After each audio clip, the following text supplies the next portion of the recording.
No man is an island. Hindi po natin kaya mag-isa to and we need other agencies to help us kasi yung mga external forces po na we face, particularly in the West Philippine Sea, marami po sila. And hindi po namin talaga kaya na kami lang. Pero sa totoo lang, sir, ang Philippine Navy at ang Philippine Coast Guard, lagi pong nagtatrabaho yan hand in hand para maproteksyonan. Hindi lamang po ang West Philippine Sea, pero yung buong Pilipinas. Kasi andun po kami sa pinakadulong, pinakadulong corner ng Pilipinas. Kumbaga kami yung unang magtatanggol sa kalupaan at karagatan ng Pilipinas. Lahat mag-focus tayo dito kasi this is the future of the Philippines.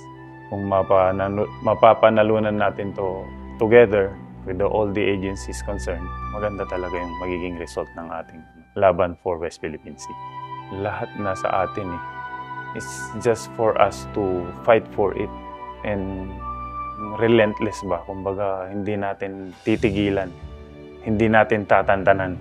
Ang message ko lang sa mga kababayan natin is unity. If we will receive your wholehearted support, then we will be more than happy to perform what is required of us, to perform our mandate and to sacrifice our life if necessary.